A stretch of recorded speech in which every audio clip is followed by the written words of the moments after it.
Start. Photo ना। बच्चों नमस्ते। अब हम बताइए, हमारे भारत के भूतपूर्व प्रधानमंत्री के नाम आप जानते हैं? मालूम है आपको आज के प्रधानमंत्री कौन है भारत के? हाँ, नरेंद्र मोदी। तो भूतपूर्व प्रधानमंत्री के नाम आप जानते हैं? स्वतंत्र भारत के पहले पंत प्रधान पंडित जवाहरलाल नेहरू थे। उसके बाद दूसरे पंत प्रधान लाल बहादुर शास्त्री बने। ठीक है, तो बहुत सारे ऐसे पंत प्रधान हो गए हैं। आपको एक पंत प्रधान के नामों की एक पर्ची बनाना है, ये एक आपका कार्य है, होमवर्क है।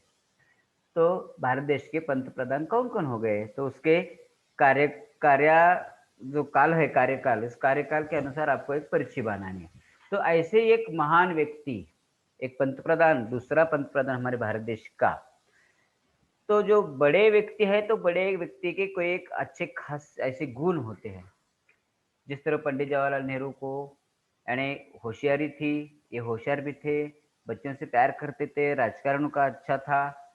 उसी तरह दूसरे पंत प्रधान लाल बहादुर शास्त्री, आपको मालूम है, तो लाल बहादुर शास्त्री के व्यक्ति रेखा यदि आपने देखी तो आपको पता चलेगा। एक हसमुख चेहरा, कद से बौने थे लेकिन बहुत विद्वान थे। और उन्हीं इसी कारण उन्हें एक कहा जाता था मराठी में, मूर्ति लहानपण कीर्ति महान, ऐसा उन्हें पहचाना जाता था, क्योंकि उनका कार्य जो था बहुत अच्छा कार्य था। तो लाल बहादुर शास्त्री जी की खासियत मैं आपको थोड़ी बताता हूँ।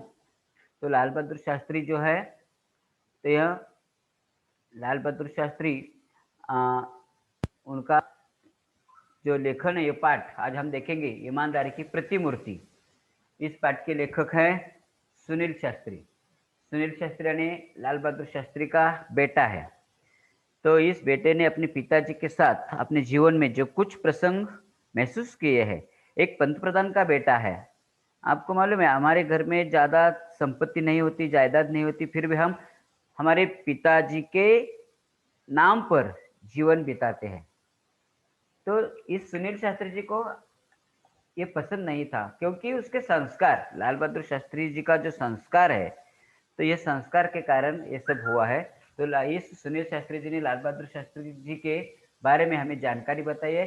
तो पहले हम इस सुनील शास्त्री का परिचय देखेंगे। उनका जन्म 1950 में हुआ है। तो यह पंत प्रधान का यानी भारत के द्वितीय पंत प्रधान लाल बहादुर शास्त्री का एक पुत्र है सुनील शास्त्री, एक राजनेता, इसके अलावा एक कवि और लेखक भी है। सिर्फ ये भी अपने पिताजी के पदचिन्हों पर चलने वाले बहुत सारे बेटे होते हैं, बेटियां होती है। उसी तरह सुनील शास्त्री भी अपने पिताजी के पदचिन्हों पर चल रहे थे। एक राजकीय नेता भी है, साथ ही साथ एक कवि है और एक लेखक है। ऐसे राजकारण में भी कई लोग होते हैं, जिस तरह के अटल बिहारी वाजपेयी, आपको मालूम है, भाजपा के एक नेता थे, तो एक अच्छे कवि थे, वे पंत प्रधान भी थे। तो उसी तरह अपने एक छंद होता है अपना हर एक का।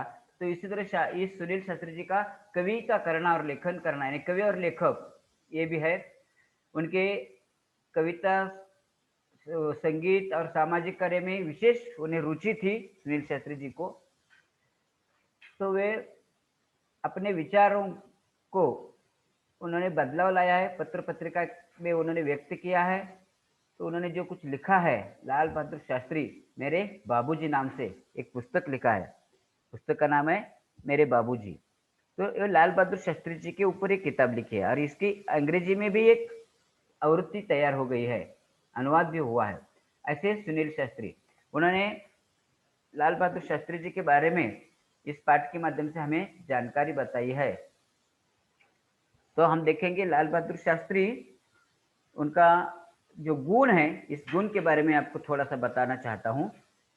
तो लाल बहादुर शास्त्री जी एक संस्मरण है, यह पाठ ईमानदारी की प्रतिमूर्ति, यह जो पाठ है एक संस्मरण द्वारा लिखा हुआ है। संस्मरण ने एक स्मृति में रहने वाली यादगार जिसे कहते हैं, ऐसा एक पाठ है, एक संस्मरण है। इस संस्मरण ने लेखक ने लाल बहादुर शास्त्री जी की ईमानदारी, सादगी, सरलता, सच्चाई परदुपकारता आदि गुणों का वर्णन इस पाठ में किया है।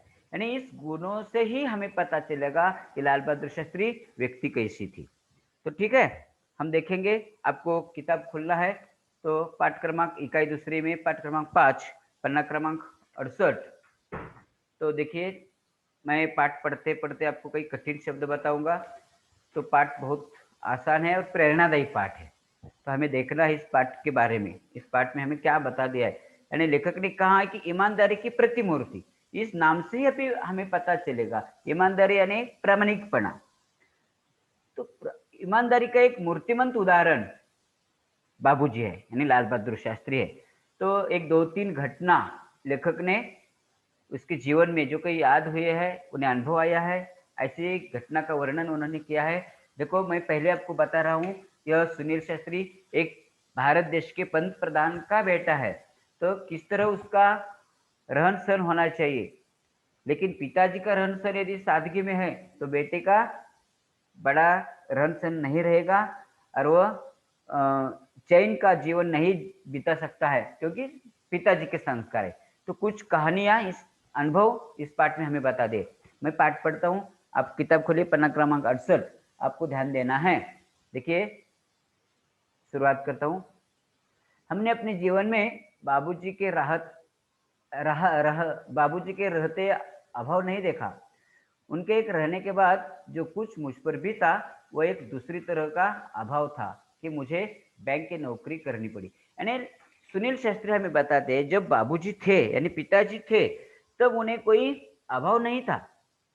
हर एक बेटे के बारे में ऐसा ही होता है, हर एक परिवार में ऐसा ही होता है। जब उनके पिताजी होते हैं ना, तब उन्हें कोई अभाव नहीं होता, किसी चीज की कमी नहीं होती। अभाव का अर्थ है कमी।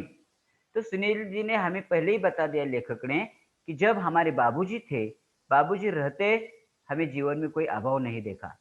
उनके रहने के बाद जो कुछ मुझ पर बीता, यानी उनके न रहने के बाद जब बाबूजी चल गए, यानी उनकी मृत्यु हो गई, तब सुनील जी को जो मुसीबत आई, जिस संकट का सामना करना पड़ा, मुझ पर जो बीता है, यह उन्होंने अनुभव किया है। वो एक दूसरी तरह का अभाव था कि मुझे बैंक की नौकरी करनी पड़ी। यानी सुनील ने पहले अपनी कहानी बताई। बाबूजी जाने के बाद सुनील ने एक बैंक में नौकरी की। मैं पंत प्रधान का बेटा हूँ, मुझे नौकरी चाहिए, मुझे अच्छी नौकरी चाहिए, ऐसा बहाना उसने नहीं किया। जो मिली बैंक में वो नौकरी की। लेकिन उससे पूर्व बाबूजी के रहते मैं जब जन्मा था, तब ये उत्तर प्रदेश के पुलिस मंत्री थे। यानी लेखक ने हमें पहले बता दे, जब सुनील का जन्म हुआ तब उनके पिताजी यानी लाल बहादुर शास्त्री उत्तर प्रदेश के, देखिए, जब उनका जन्म हुआ तो उत्तर प्रदेश के पुलिस मंत्री थे। यानी पुलिस मंत्री यानी आज के जो गृह मंत्री पद है ना, आपको मालूम है आज गृह मंत्री किस तरह का पद होता है। तो यह गृह मंत्री जैसा एक पद था, उत्तर प्रदेश के पुलिस मंत्री थे बाबूजी। उसी समय गृह मंत्री को पुलिस मंत्री कहा जाता था। इसलिए मैं हमेशा कल्पना किया करता था कि हमारे पास ये छोटी गाड़ी नहीं, बड़ी आलीशान गाड़ी होनी चाहिए। अपने पिताजी इतने बड़े पद पर है, तो हमारे घर में बहुत सारी सुविधाएं होनी चाहिए। एक गृह मंत्री है हमारे पिताजी, फिर भी उनके घर में एक छोटी सी गाड़ी थी। तो हर एक बच्चे का ऐसी इच्छा होती है। हमारे पिताजी इतने बड़े अफसर है, हमारे घर में इतनी सारी सुख संपत्ति है, तो आलीशान गाड़ी भी होनी चाहिए। ये सुनील जी की इच्छा थी, लेकिन ऐसा नहीं था। उसके घर में छोटी सी गाड़ी थी। वो छोटी गाड़ी नहीं, बड़ी आलीशान गाड़ी होनी चाहिए। बाबूजी पंत प्रधान हुए तो वहां जो गाड़ी थी वही थी। यानी उनके बाबूजी यानी लाल बहादुर शास्त्री पंत प्रधान बने, गृह मंत्री के बाद पंत प्रधान बने, फिर भी गाड़ी नहीं बदली। छोटी सी छोटी गाड़ी थी। वो जो गाड़ी थी वही थी, इम्पाला शेवरेलेट गाड़ी का नाम है। उनकी गाड़ी का नाम क्या नाम है गाड़ी का? आज आपको बहुत सारी गाड़ी के नाम मालूम है। उसी तरह उस जमाने में गाड़ी थी, फियाट गाड़ी थी, उसी तरह ऐसा एक नाम है, इम्पाला शेवरेलेट। ये उनकी गाड़ी थी। उसे देख देख बड़ा जी करता है कि मौका मिले और उसे चलाऊं। यानी सुनील चाहता था ये जो गाड़ी है, इस गाड़ी को जब मौका मिलेगा तब मैं चलाऊंगा। ये सुनील की इच्छा थी। हर एक बालक की यही इच्छा होती है, अपने घर में जो वस्तु होती है उसका उपयोग हम करेंगे तो इस वस्तु का फायदा है। उपयोग नहीं करे तो क्या फायदा है। लेकिन लाल बहादुर शास्त्री अपने बेटे को गाड़ी चलाने के लिए नहीं देते थे। सिर्फ उसकी चाह रहती थी कि मैं कब चलाऊंगा, मौका मिलेगा तो मैं जरूर से चलाऊं। प्रधानमंत्री का लड़का था, कोई मामूली बात नहीं थी। सोचते विचारते कल्पना की, उड़ान भरते एक दिन मौका मिल गया। और लेखक ऐसा ही सोच रहा था। लेखक के घर में आलीशान गाड़ी थी, आलीशान यानी भव्य, शानदार। ऐसी गाड़ी उनके घर में होनी चाहिए ऐसे उन्हें लगता था, लेकिन एक छोटी सी गाड़ी थी उनके घर में, भव्य आलीशान गाड़ी नहीं थी। फिर भी वे उड़ान मार रहे थे कि हम ऐसी गाड़ी चलाएंगे। और एक दिन उन्हें मौका मिला। धीरे धीरे हिम्मत भी खुल गई ऑर्डर देने की, यानी उन्होंने उनका जो सिपाही था, घर में नौकर था, उसे ऑर्डर दी और कहा, हमने बाबूजी के निजी सचिव से कहा, सहाय साहब जरा ड्राइवर से कहिए इम्पाला लेकर रेजिडेंस की तरफ आ जाए। यानी उनके घर का एक ठिकाना है, एक जगह है, वहां गाड़ी लेके उसे सचिव को उन्होंने साहब से कहा कि ड्राइवर को वहां गाड़ी भेज दो। 2 मिनट में गाड़ी आकर दरवाजे पर लग गई। देखो, पंत प्रधान का बेटा है, नौकर भी अपने मालिक के बेटे की हर एक ख्वाहिश पूरी करेंगे ही। तो उन्हें बताते ही 2 मिनट में गाड़ी दरवाजे पर खड़ी हो गई। तो गाड़ी किस लिए ली है लेखक ने, तो उन्हें थोड़ा सा बाहर जाना था। और इस गाड़ी का एक अनुभव लेखक ने हमें बता दिया है। 2 मिनट में गाड़ी आकर दरवाजे पर लगी। अनिल भैया ने कहा, मैं तो इसे चलाऊंगा नहीं, तुम ही चलाओ। यानी लेखक सुनील है, तो अनिल भैया जो है उसके साथ उन्होंने कहा कि गाड़ी मैं नहीं चलाऊंगा, आप ही चलाएंगे। यानी अनिल और सुनील शायद, तो वो जाने रहे, तो मैं नहीं चलाऊंगा, तुम ही को चलाओ। मैं आगे बढ़ा, ड्राइवर से चाबी मांगी और सुनील भैया थोड़े आगे जाते हैं, ड्राइवर से चाबी लेते हैं और बोलते, तुम बैठो, आराम करो, हम लोग वापस आते ही अभी। और उन्होंने गाड़ी लेकर वे अनिल भैया और सुनील भैया चले गए। ड्राइवर को कहा, आप यहाँ आराम करो, हम अभी आते हैं। अभी यानी कुछ ही क्षण में, ज्यादा देर नहीं लगेगा, अभी हम आते हैं। गाड़ी ले हम चल पड़े। अब गाड़ी लेके चले गए। क्या शान की सवारी थी। यानी गाड़ी, इतनी भव्य दिव्य गाड़ी चलानी है, मंत्री की गाड़ी है, तो उसकी शान तो और अलग रहती है। क्या शान की सवारी थी, याद कर बदन में झुरझुर आने लगी। यानी लेखक ने हमें बता दिया, यहाँ झुरझुराने काप कापना किंवा हृदय में धड़कन बढ़ना, तो यह सिरहन ऐसा होता है। तो यह इतनी बड़ी गाड़ी कभी हाथ ने नहीं ली थी, लेकिन आज चलाई है, इसी कारण उसके बदन में थोड़ी सी झुरझुरी आने लगी। जिसके यहाँ खाना था वहां पहुंचा, बातचीत में समय का ध्यान नहीं रहा, देर हो गई। और जो गाड़ी ले जाने का कारण क्या था, उनके कई मित्र के यहाँ कोई पार्टी थी, कुछ खाने की दावत रखी थी, पार्टी थी। अरे वे वहां गए और पार्टी में बातें करते करते सुनील भैया जी को ध्यान नहीं रहा और देर हो गई। याद आया बाबूजी आए होंगे। अब सुनील को ऐसा लगा, हम कुछ ही देर में आने वाले थे, लेकिन अभी थोड़ी देर हो गई है, शायद हमारे पापा घर में आए होंगे, बाबूजी आए होंगे। वापस घर आ, फाटक से पहले ही गाड़ी रोक दी। और ये जब सुनील भैया वापस आते हैं, तब उन्होंने क्या किया है, फाटक जो होता है प्रवेश द्वार, उससे पहले ही गाड़ी थोड़ी रोक दी, उतर कर गेट तक आया और संतरी को हिदायत दी। संतरी यानी कौन, पहरेदार, नौकर सिपाही जो होता है, उसे हिदायत दी। हिदायत यानी क्या, थोड़ा सा आदेश, थोड़ा सा मार्गदर्शन, सूचना इस नौकर को उन्होंने दी। क्या हिदायत दी, ये सैलट वैलट नहीं, बस धीरे से गेट खोल दो, आवाज करे तो उसे बंद मत करो, खुला छोड़ दो। यानी क्या उन्होंने सलाह दी संतरी को, अरे अब रात हो गई, देर हो गए, हमें आने के लिए बाबूजी शायद घर में होंगे, तो दरवाजे की आवाज नहीं करना, सैलट वैलट का आवाज नहीं करना। सैलट वैलट का अर्थ क्या होता है, नमस्ते वगैरह ऐसा होता है, नमस्कार, सलाम। तो ऐसा आवाज नहीं करना, धीरे से गेट खोल देना, और आवाज करे तो उसे बंद मत करना। यदि दरवाजा खोलते वक्त कोई आवाज हो गया तो दरवाजा बंद करना मत, उसे वैसे ही खुला रखना है, हम गाड़ी अंदर लगाएंगे, ऐसा उन्होंने उसे कहा।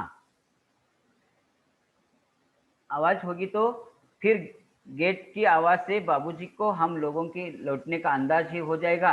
यदि गेट की आवाज आ गई तो बाबूजी को यानी पिताजी को, लाल बहादुर शास्त्री जी को पता चलेगा कि हमारे बेटे आ गए हैं। वे बेकार में पूछताछ करेंगे, अभी तक ताजा है ना, यानी अभी अभी हम आ रहे हैं, तो पिताजी भी अभी अभी आए होंगे, उन्हें नींद नहीं आई होगी शायद।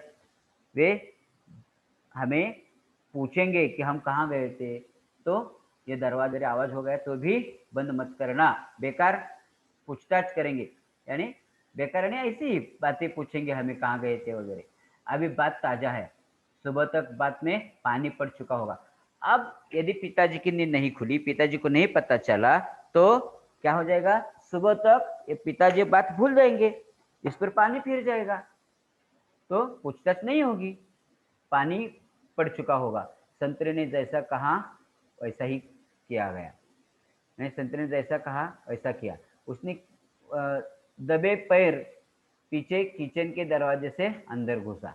अब क्या होता है, सुनील भैया दबे पैर, यानी दबे पैर यानी एक मुहावरा है। दबे पैर यानी पैर की आवाज न करना, पैर की आहट न मालूम होना, यानी छुपे पैरों से पिछले दरवाजे से सुनील भैया घर में घुसते, क्योंकि पिताजी को डरते थे। प्रधानमंत्री का बेटा हुआ तो क्या हुआ, अपने पिताजी से डर था, शिस्त थी पिताजी के पास।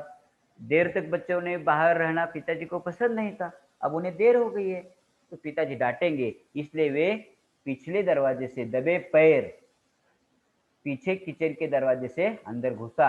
जाते ही अम्मा मिली, अंदर जा रहे थे तब वहां उनकी माँ उससे मिलती है। तो माँ ने पूछा, यानी लेखक ने पूछा, बाबूजी आ गए, कुछ पूछा तो नहीं। तो माँ बेटा जो संबंध रहता है आपको मालूम है, बेटे की हर एक जो कोई कारनामा होते हैं उस पर माताजी संभाल लेती है। तो पूछा, बाबूजी आए, कुछ पूछा? तो माँ ने कहा, हाँ आ गए, पूछा था और मैंने उन्हें बता दिया। जो कुछ हुआ है बताना चाहिए पिताजी को, मैंने तो बता दिया। आगे कुछ कहने की हिम्मत नहीं पड़ी। अब लेखक माता जी के कुछ नहीं बोलते, जो कुछ बता दिया ऐसा जब कहा तो लेखक को समझ गया कि माता जी ने क्या बताया होगा। माता तो झूठ नहीं बोल सकती पिताजी के साथ। यह जानने सुनने की बात बाबूजी ने क्या कहा, फिर हिदायत दी, सुबह किसी को कमरे में मत भेजेगा। फिर उन्होंने माता जी से कहा है कि अब मैं जाता सोता हूँ। तब पिताजी ने भी कहा था। यह आगे कुछ कहने की हिम्मत नहीं पड़ी। यह जानने सुनने की बात बाबूजी ने क्या कहा, फिर हिदायत दी, यानी बाबूजी ने खुद, बाबूजी को मालूम था अपने बेटों को देर हो गए, फिर भी उन्होंने खुद हिदायत दी। क्या हिदायत दी? नौकरों को सुबह किसी को कमरे में मत भेजेगा, लवकर त्यांच्या खोलीमध्ये कुणालाही पाठवायचं नहीं, सुबह जल्दी मत भेजे, क्योंकि बेटे देर से आए हैं। किस काम के लिए गए थे मालूम नहीं था, लेकिन बेटे देर से आए हैं, उन्हें सताना नहीं, जल्दी नहीं उठाना, ऐसी हिदायत दी है। रात देर हो गई, सुबह देर तक सोने होगा। बेटों को सोने के लिए देर हो गई है, और सुनील भी चाहते थे सोने के लिए देर हो गई है, तो हमें सुबह देर तक सोना चाहिए। सुबह 5:30 पौने 6 बजे, देखिए दूसरा पन्ना, सुबह 5:30 पौने 6 बज गए थे। और क्या होता है, किसी ने तो दरवाजा खटखटाया, आणि दरवाजा पर, दरवाजा खटखटाने, दरवाजे की आवाज होनी, दरवाजे पर थाप लगाना, तो किसी ने तो दरवाजा खटखटाया। नींद टूटी, सुनील की नींद टूट गई है। मैंने बड़ी तेज आवाज में कहा। अंदर से सुनील ने बातें की है। शायद सुनील को लगता होगा कोई हमारा सिपाही वगैरह नौकर आया है। अंदर से उसने कहा, देर रात को आया हूँ, मैं चाहता हूँ सोने दो। बाहर कौन है देखा नहीं, पूछताछ नहीं की, अंदर से ही उन्होंने जवाब दिया है। ये सोचकर कि कोई नौकर चला चाय लेकर आया होगा, ऐसा उससे लगता था सुनील को, इसलिए सुनील ने अंदर से जवाब दिया है, अभी मुझे चाय नहीं चाहिए, मैं देर से आया हूँ और मुझे देर तक सोना है, जगाना नहीं, सोने दो। लेकिन दरवाजे पर दस्तक फिर पड़ी, दोबारा दरवाजे पर दस्तक पड़ी है। दस्तक का अर्थ क्या होता है, एक आवाज होती, खटखट ऐसी आवाज। फिर पड़ी, झुंझलाता जोर से बिगड़ने के मूड में दरवाजे की तरफ बड़बड़ता हुआ। अब लेखक नींद टूट गई और दरवाजे पर कुछ तो बड़बड़ते हुए जाते हैं। दरवाजा खोला, दरवाजा खोलते हैं तो पाया, सामने देखा बाबूजी खड़े हैं। हमें कुछ न समझा, क्या हालत हो गई लेखक की देखो। लेखक सोच रहा था कोई नौकर चाकर होगा, चाय लेके आया होगा, लेकिन ऐसा नहीं हुआ। साक्षात बाबूजी, पिताजी सामने थे। कुछ नहीं समझा, माफी मांगी। उन्होंने अपने पिताजी की माफी मांगी। पिताजी, हमने अंदर से जो कुछ बोला है आप गलत मत सोचिए, मुझे ऐसा लगा था नौकर वगैरह कोई होगा, तो माफी मांगिए। बेध्यानी में बात हो गया है। और वे बोले कोई बात नहीं। यानी पिताजी ने कहा आप बेध्यानी में, यानी आप सोच समझ कर नहीं बोले हैं, ठीक है मैं समझता हूँ। इतने अच्छे पिताजी है, देखिए हमारे पिताजी कैसे, आप अनुभव करते हैं आप, आपके पिताजी कैसे।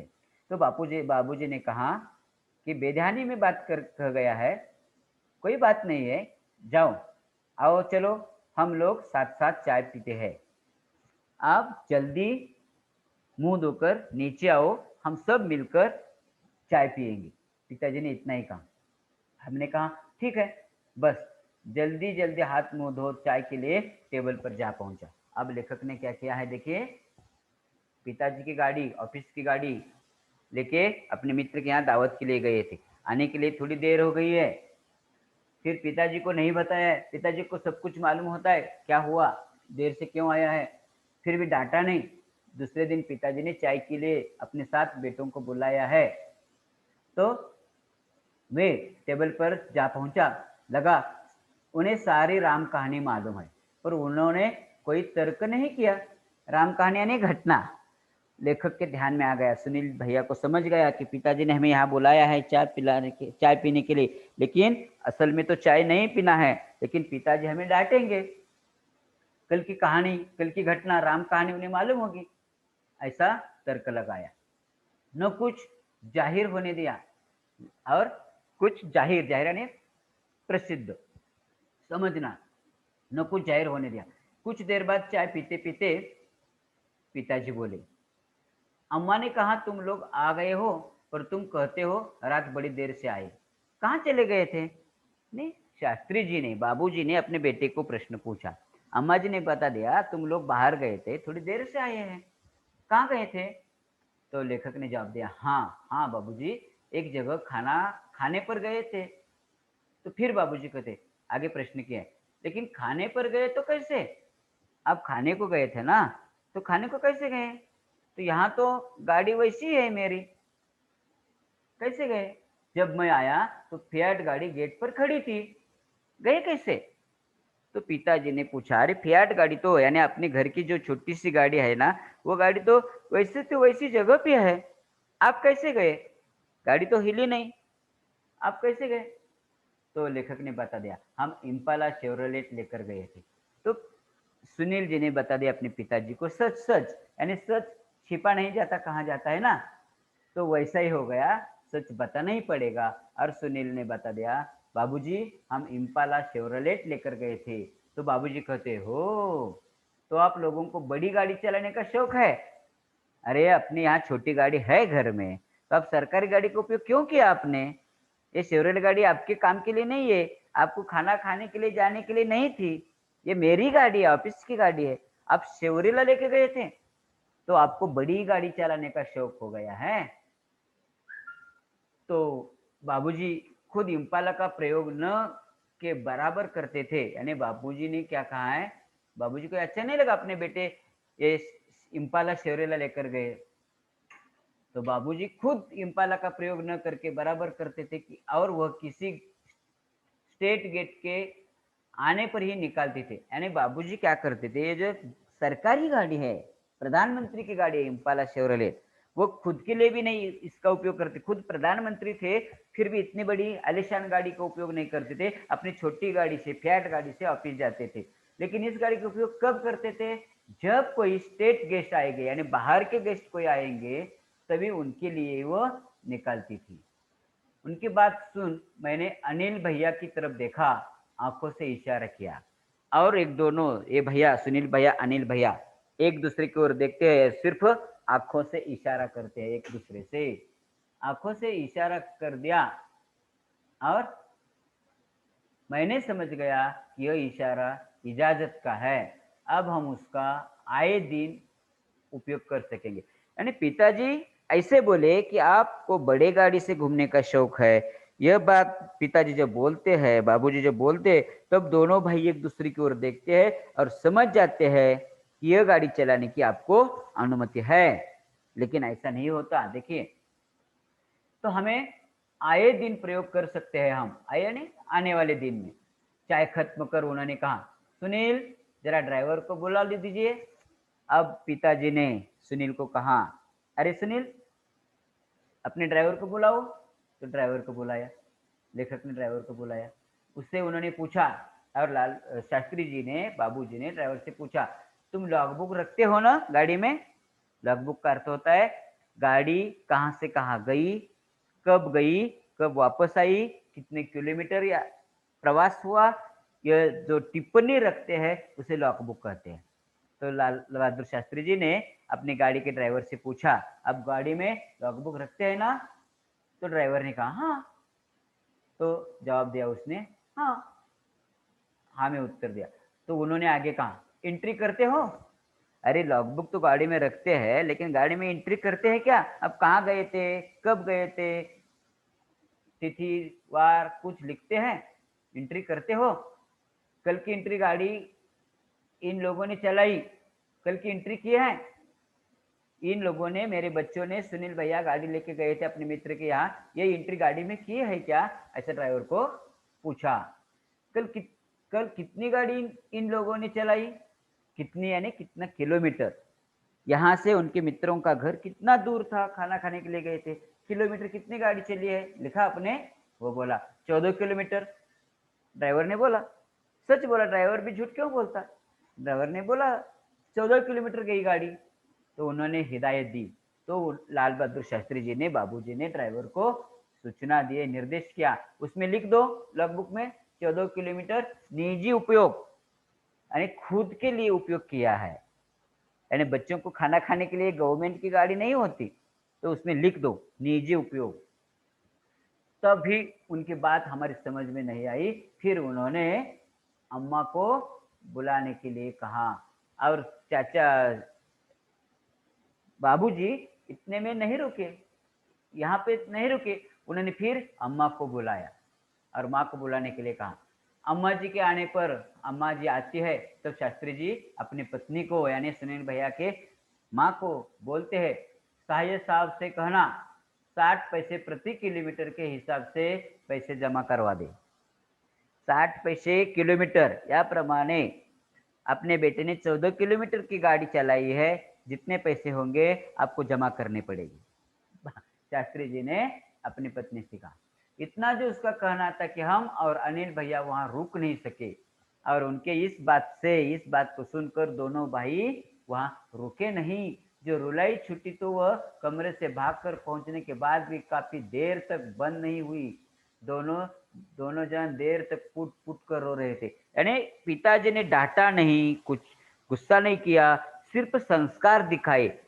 गवर्नमेंट की गाड़ी का उपयोग आपने किया तो उसका किराया आपको देना पड़ेगा। यानी समझने वाली को इशारा काफी होता है, ऐसा कहा जाता है बच्चों। तो पिताजी ने यह जो सजा अपने माँ को दी है, 60 पैसों से 14 किलोमीटर का जो खर्चा है आपको देना पड़ेगा, ये बाबूजी ने अपनी पत्नी से यानी सुनील भैया के, अनिल भाई की माँ से जब कहा है, यह बात दोनों बेटों को अच्छा नहीं लगा। वे बहुत देर तक फूट फूट कर रोने लगे। यह भी मुहार हो सकता है, फूट फूट कर रोना यानी जोर जोर से रोना। तो वाक्य में प्रयोग आप कर सकते हैं, तो आपको लिखना होगा। यानी मैं एक आप बताता हूँ। बाबूजी की बात सुनकर सुनील भैया, अनिल भैया फूट फूट कर रोने लगे। आपसे यह बात शान के तहत नहीं कर रहा, पर इसलिए कि ये बातें अब हमारे लिए आदर्श बन गए। लेखक हमें बताते हैं, यह बात मैं आपके लिए क्यों बता रहा हूं, एक आदर्श बात है, इसलिए मैं बता रहा हूं, शान के लिए नहीं, शान शौनत के लिए नहीं, एक संस्कार की बात है, इसलिए मैं आपको बता रहा हूँ। सक्रिय राजनीति में आने पर सरकारी पद पाने के बाद क्या उसका दुरुपयोग करने की हिम्मत मुझ में हो सकती है? अब सुनील जी कहते हैं, मैं छोटा था तब मेरे पिताजी ने ये अनुभव मेरे सामने रख दिया। अब मैं राजनीति में आ गया, मैं बड़ा बन गया, तो मैं सरकारी गाड़ी का उपयोग ऐसे खुद के काम के लिए, निजी काम के लिए कर सकता हूँ? नहीं कर सकता। आप ही सोचे, मेरे बच्चे कहते हैं कि पापा आप हमें साइकिल से भेजते हैं, पानी बरसने पर रिक्शा से स्कूल भेजते हैं, पर कितने दूर लोगों के लड़के सरकारी गाड़ी में आते हैं। अब सुनील भैया कहते, ये संस्कार मुझे बचपन में हुआ था मेरे पिताजी से, इसलिए मैं भी खुद मेरे बेटों के लिए सरकारी गाड़ी का उपयोग नहीं करता, उन्हें मेरे गाड़ी से छोड़ देता हूँ, साइकिल से छोड़ देता हूँ, ज्यादा बारिश होती तो मैं रिक्शा से छोड़ता हूँ। लेकिन उसके बेटे क्या कहते हैं, पापा बहुत सारे बच्चे दूर दूर से लोग अपने लड़कों को सरकारी गाड़ी में से स्कूल में छोड़ने के लिए आते हैं, वे छोटे हैं, उनके कलेजा चीर कर नहीं बता सकता, यानी वे छोटे बालक है, मैं उन्हें नहीं समझा सकता, ऐसा सुनील जी कहते हैं। समझाने की कोशिश करता हूँ, जानता हूँ मेरा ये समझाना कितना कठिन है, फिर भी ये समय होने पर कभी कभी अपनी गाड़ी से छोड़ देता हूँ। तो वो कहता था कि अपने बच्चों को मैं बहुत समझाता हूँ, बेटे समझ नहीं लेते कि आज का जमाना है, अपना सरकारी ओहदा छोड़कर आया हूँ और आपके साथ यह सब फिर जिक्र कर तनिक ताजा और नया महसूस करना चाहता हूँ। कोशिश करता हूँ नींव को पुनः संजोना, संवरना, कि मेरे मन का महल आज तक इन तूफान झंझावत से खड़ा रह सके। याद है, याद आते हैं बचपन के वे हसीन दिन, वे पल जो मैंने बाबूजी के साथ बिताए। वे अपना व्यक्तिगत काम मुझे सौंपा देते और मैं कैसा गर्व अनुभव करता। एक होड़ थी जो हम भाइयों में लगी रही थी, किसे कितना काम दिया जाता है और कौन उसे कितनी सफाई से करता है। यह एक अनुभव लेखक ने बता दिया गाड़ी के बारे में। लेखक ने और एक दूसरा अनुभव हमें शेयर किया है, बता दिया है। लेखक कहते हैं कि हम दोनों भाइयों को पिताजी काम बताते थे, तब तो दोनों भाइयों में ईर्ष्या चलती थी, ये कौन काम कितने अच्छा तरह से करता है। यानी बच्चों को आज के जमाने के, देखो आपके परिवार में भी यदि माता पिताजी ने कोई काम बताया तो हम एक दूसरे पे बताते हैं, हम खुद नहीं करते। कोई ना कोई तो हम कारण बताते, ऐसे बताओ, उन्हें बताओ, ये छोटा है मैं बड़ा हूं। लेकिन ये दोनों भाई ऐसा कभी नहीं करते थे। एक कहानी और भी हमें बता दिया है लेखक को, एक लेखक ने बता दिए। तो पिताजी बोलते एक दिन, सुनील मेरी अलमारी काफी बेतर बेतरीब हो रही है, तुम उसे ठीक कर दो और कमरा भी ठीक कर दो। यानी बाबूजी ने, शास्त्री जी ने अपने सुनील को एक काम सौंपा था। क्या काम था? उसकी जो अलमारी है, अलमारी के कपड़े जो है इधर उधर बिखरे हुए थे, उसे ठीक करना और कमरा भी साफ करना, यह काम बताया था। मैंने स्कूल से लौटकर वो सब कर डाला। दूसरे दिन मैंने स्कूल जाने के लिए तैयार हो रहा था कि बाबूजी ने मुझे बुलाया और पूछा, तुमने तो सब कुछ ठीक कर दिया। मैं तो बहुत खुश हूँ, पर वो मेरे कुर्ते कहाँ है? यानी मैंने काम अच्छा किया था, कमरा साफ किया, अलमारी साफ ठीक की, बाबूजी खुश हो गए। और बाबूजी ने दूसरे दिन मैं स्कूल जा रहा था तो मुझे बुलाया और कहा, अरे सुनील आपने काम तो बहुत अच्छे किया, लेकिन उस अलमारी में एक मेरा कुर्ता था, फटा हुआ कुर्ता था, ये कुर्ता कहाँ है? तो मेरे कुर्ते कहाँ है? मैं बोला, वे कुर्ते भला कोई यहाँ से फट रहा था, कोई वहां से फट रहा था, यानी फटा हुआ कपड़ा था पिताजी, ये क्या भला कपड़ा था क्या? हुँ?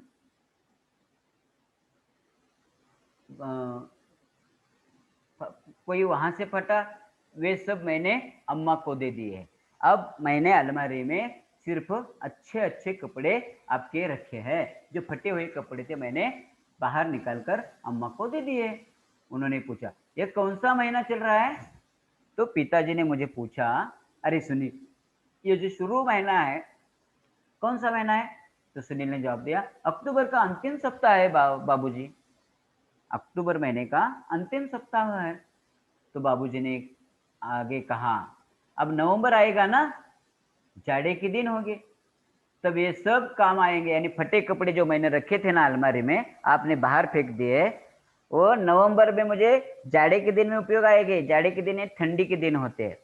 आज हम क्या करते हैं, ठंडी के दिन में अच्छे अच्छे स्वेटर पहनते, लेकिन ये लाल बहादुर शास्त्री पंत प्रधान होते हुए भी ऐसा फटा हुआ कपड़ा बाहर नहीं फेंकते थे, उसका जितना हो सके उसका उपयोग करते थे। जाड़े के दिन में वो मुझे काम आएंगे। ऊपर से मैं कोट पहन लूंगा। ऊपर से कोट यदि पहना तो अंदर क्या पहन लिया लोगों को पता नहीं चलेगा, और मेरे भी इस ठंडी से बचा हो जाएगा। इसलिए मैंने रखे थे फटे कपड़े। आपने क्यों फेंक दिए? तो ये उनका स्वभाव था। ऊपर से कोट पहन लूंगा। मैं देखता रहा, यानी सुनील को आश्चर्य हुआ, क्या कर रहे हैं बाबूजी? वे कहते जा रहे थे ये सब खादी के कपड़े हैं, बड़ी मेहनत से बनाए हैं। अब मैंने सोचा बाबूजी फटा कपड़ा क्यों उपयोग करते हैं? तो बाबूजी का विचार अलग था। बाबूजी को कपड़े मिलते नहीं नहीं मिलते थे ऐसी बात नहीं, लेकिन ये जो कपड़ा था खादी का कपड़ा था। यानी पहले लोग जो थे खादी के कपड़े इस्तेमाल करते थे। खादी के कपड़े बहुत अच्छे टिकाऊ होते हैं, और उसमें ज़्यादा हमें ऊब मिलती थी ठंडी के जाड़े के दिन में। तो उन्होंने यह सोचा था बाबूजी ने कि ये जो खादी के कपड़े हैं, खादी के कपड़े थे जो उन्होंने बनाया है, जो मेहनत की है, वे बिनने वाले को क्या लगेगा यदि हमने ऐसा फेंक दिया? तो इसका एक एक सूत काम आना चाहिए। यानी बाबूजी ये कपड़ा बिनने वाले का विचार करते थे, खुद का नहीं। तो इसका उपयोग अच्छा हो, जो चीज बनाई है इसका उपयोग अच्छी तरह से होना चाहिए, ये बाबूजी का उद्देश्य था। यह नहीं, आगे चलकर लेखक हमें बता रहे हैं कि यह नहीं, मुझे याद है मैंने बाबूजी के कपड़ों की तरफ ध्यान देना शुरू किया था। क्या पहनते हैं, किस किफायत से रहते हैं, मैंने देखा था। लेखक हमें बताता है, मैंने इतना ही नहीं बाबूजी के हर एक चीज पर, हर एक व्यवहार पर मैंने ध्यान दिया था। किस तरह रहते हैं, किस किफायत में रहते हैं, मैंने देखा था। ये लेखक हमें बताते हैं। आगे देखेंगे। एक बार उन्होंने अम्मा को फटा हुआ कुर्ता देते हुए कहा था, इसके रुमाल बनवा दो। अब एक अनुभव लेखक को हुआ है। घर में एक फटा कुर्ता था। यह फटा कुर्ता उन्होंने अपनी पत्नी को दिया और पत्नी से कहा, इस फटे हुए कपड़े का जो कमीज है, इस कमीज के जो बाकी के अच्छे अच्छे कपड़े हैं भाग इस कमीज का, तो उससे थोड़ा सा कट करके रुमाल बना दो। यानी देखिए कितनी व्यवहार में उसकी कुशलता है। बाबूजी का एक तरीका था जो अपने आप आकर्षित करता था। यानी बाबूजी का एक तरीका था, वे खुद को अपनी तरफ से आकर्षित करते थे, अपने आप आकर्षित करता था वे, और दूसरों को भी आकर्षित करते थे। वे अगर सीधे से कहते सुनील तुम्हें खादी से प्यार करना चाहिए, तो शायद वो बात कभी भी मेरे मन में घर नहीं करती। यानी बाबूजी ने यदि कहा कि अरे सुनील आपको खादी कपड़े का उपयोग करना है, तो मैं नहीं मानता। लेकिन बाबूजी ने खुद अपने इस खादी का उपयोग किस तरह करते ये मुझे दिखा दिया, तब इससे मेरे घर में यह हो गया, निर्माण हो गया भावना कि खादी का उपयोग करना है। तो मेरे घर में यह नहीं घर नहीं कर सकती मेरे मन में, पर बात कहने की साथ साथ उनके अनेक व्यक्तित्व का आकर्षण था, जो अपने अपने मैं अपने में सामने वालों को बांध लेता था। वो स्वतः उन पर अपना सब कुछ निछार कर पर उतारा हो जाते थे। यानी बाबूजी का स्वभाव ऐसा था, खुद करते थे, बाद में दूसरों को बताते थे। ऐसे लोग समाज में थोड़े से कम होते हैं। अब लेखक हमें बताते हैं और एक कहानी लेखक ने हमें बताते हैं, अनुभव तीसरा बताते हैं। अम्मा बताती है, हमारी शादी में चढ़ावे के नाम पर सिर्फ 5 ग्राम सोने के गहने आए थे। यानी जब ये सुनील और अनिल छोटे थे, तब उसके अम्मा ने उन्हें कहानी बताई थी खुद की जीवन की। जब लाल बहादुर शास्त्री और उनके अम्मा की जब शादी हो गई थी, तब चढ़ावे के नाम पर, यानी जिसे हम बोलते पति पत्नी को जो शादी में दिया जाने वाले गहने होते हैं, यानी दहेज के नाम से समझो, उन्हें सिर्फ 5 ग्राम सोने उस साल मिले थे। लेकिन जब हम विदा होकर रामनगर आए, यानी अपने परिवार से विदा होकर नौकरी के कारण रामनगर आए, तो वहां उन्हें मुंह दिखाई में गहने मिले। यानी जो गहने थे शादी में मिले थे, तो लड़की का ये अधिकार रहता है, क्योंकि लड़की के माता पिता उन्हें देते। फिर ये बात ऐसी हो गई, लाल बहादुर शास्त्री के जो परिवार थे, उन परिवार ने सारे गहने अपने घर में रख दिए। जब वे रामनगर आए तब उन्हें कुछ गहने नहीं दिए, सभी नाते रिश्ते वाले ने कुछ न कुछ दिया था। और ये जो 5 ग्राम था उसमें उनके सभी नाते रिश्तेदारों ने दिया था। जिन दिनों हम लोग बहादुरगंज के मकान में आए, उन्हीं दिनों तुम्हारे बाबूजी के चाचा जी के कोई घाटा लगा था। किसी तरह से बाकी का रुपए देने की जिम्मेदारी हम पर आ पड़ी।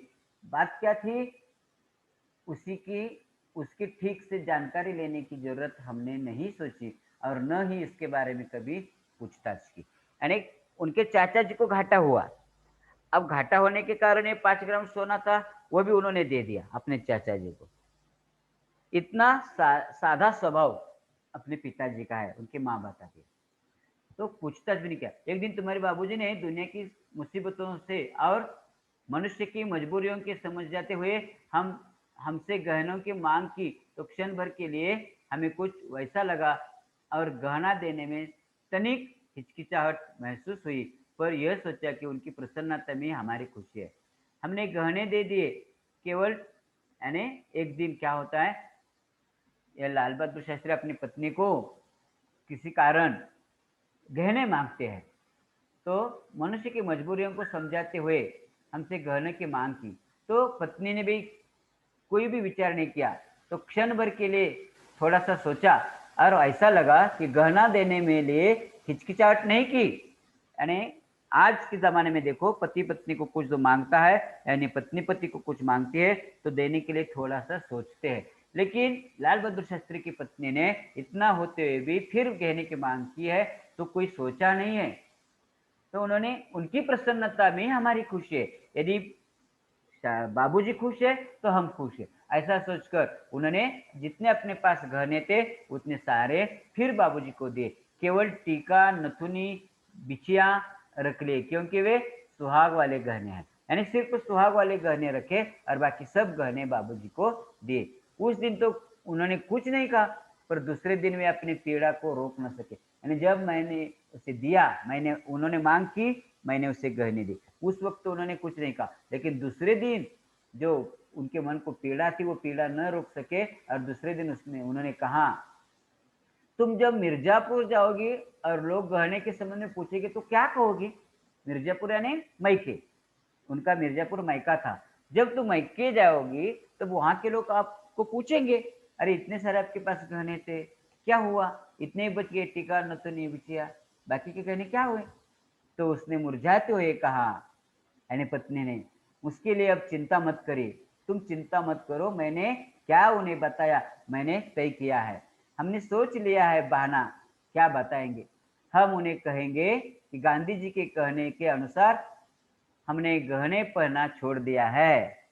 तुम्हारे मित्र गांधी जी है ना, तो गांधी जी कहते थे ज्यादा गहने का उपयोग नहीं करना चाहिए, और गांधी जी के विचारों का अवसर हम पर हुआ है और हमने गहने पहनना छोड़ दिया है। तो कुछ नहीं कहेंगे वे लोग, इस पर कोई भी शंका नहीं करेगा। तुम्हारे बाबूजी तनिक देर चुप रहे और फिर बोले, फिर तुम्हारे पिताजी ने क्या कहा है? तुम्हें यहाँ बहुत तकलीफ होती है ना? इसे मैं अच्छी तरह समझाता हूँ, समझता हूँ। यानी पत्नी को कहा है, मेरे कारण आपको बहुत सारी तकलीफ होती है जीवन में। तुम्हारा विवाह बहुत अच्छे सुखी परिवार में हो सकता था, लेकिन अब जैसा है वैसा। तुम्हें आराम देना तो दूर रहा, तुम्हारे बदन के भी सारे गहने उतरवा लिए। यानी वे सोचने लगे, मैंने आपको सुख नहीं दिया, आराम नहीं दिया, आपके शरीर को जितने गहने थे सारे मैंने उतरवा लिए हैं। तो हम बोली, यानी पत्नी बोलती, पर जो असल गहना है, तो जो असल गहना है वह तो है, यानी आप ही असल गहना है। मुझे ऐसे सोने चांदी गहने की जरूरत नहीं है। आप अच्छे हैं ना, अब बहुत अच्छा गहना है, हमें बस वही चाहिए। आप उन गहनों की चिंता न करें, समय आ जाने पर फिर बन जाएंगे। सदा ऐसे ही दिन थोड़े रहेंगे, ये दिन थोड़े रहते, दिन कटते जाएंगे। दुख सुख तो सदा ही लगा रहता है। कितनी अच्छी पत्नी है, अपने पति को समझाती है। देखिए, एक ऐसा एक छोटा सा परिवार, यानी इन कहानी से, इन घटनाओं से आपको पता चलेगा लाल बहादुर शास्त्री कितने ईमानदार थे, और एक ईमानदारी के अच्छे उदाहरण, प्रतिमूर्ति आपके सामने इस सुनील शास्त्री जी ने ईमानदारी की प्रतिमूर्ति इस पाठ के माध्यम से रखा है। तो ये जो कहानी है लाल बहादुर शास्त्री मेरे बाबूजी, इस पाठ से ली गई है। तो यह पाठ समाप्त होता है। इस पाठ के जो कोई प्रश्न है, ये प्रश्न आपको पूरे करने हैं, स्वाध्याय पूरे करने हैं। साथ ही साथ यहाँ आपको सादा जीवन उच्च विचार, यानी लाल बहादुर शास्त्री जी का एक विचार था, सादा जीवन उच्च विचार। इस विषय पर आपको अपने विचार लिखने हैं और लाल बहादुर शास्त्री की जीवनी आपको पढ़नी है। साथ ही साथ इस वीडियो को जरूर लाइक करना, शेयर करना, सब्सक्राइब करना और अपने मित्रों को शेयर करना। ठीक है, धन्यवाद। यहाँ यह पाठ समाप्त होता है और आगे चलकर हम नया पाठ बाद में देखेंगे। धन्यवाद।